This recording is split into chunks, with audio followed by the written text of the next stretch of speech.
Bonjour, aujourd'hui j'avais envie de vous parler de la spontanéité et de l'authenticité. J'écoutais Édouard Baird hier, qu'on peut écouter sur France Inter, qui parlait effectivement que quand quelque chose était trop préparé, ça perdait de son authenticité et de sa spontanéité. Eh bien c'est de ça justement.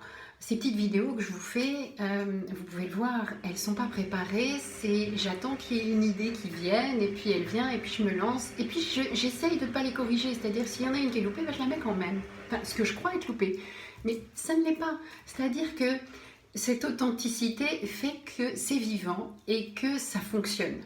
Si vous préparez trop quelque chose, que c'est léché, que c'est impeccable, qu'il n'y a pas de répétition, qu'il n'y a pas d'aller et de retour en arrière, eh bien en fait c'est plat et puis on s'ennuie un petit peu. Souvenez-vous, un prof qui préparait son cours, qui était impeccable, qui était léché, qui était nickel, mais on s'ennuyait à mourir. Un prof qui nous parlait de son vécu, qui nous parlait avec passion, qui nous parlait, eh bien on était intéressés.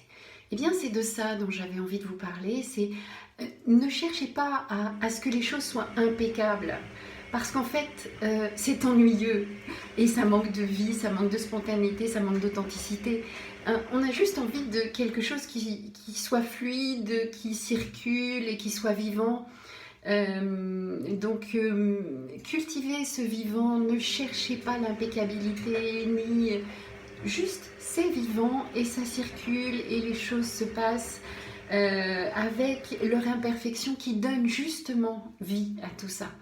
Donc voilà, je ne voulais pas faire très long là-dessus, mais juste que vous puissiez cultiver ce vivant, cultiver cette spontanéité qui va faire que vous êtes plus facilement en intuition en étant dans ce mouvement-là que si vous avez préparé que tout est impeccable.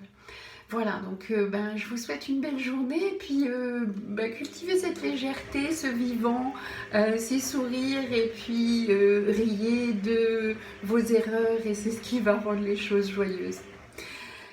Passez une belle journée et puis vous pouvez me retrouver comme d'habitude sur YouTube, Instagram et puis Facebook. Bye bye!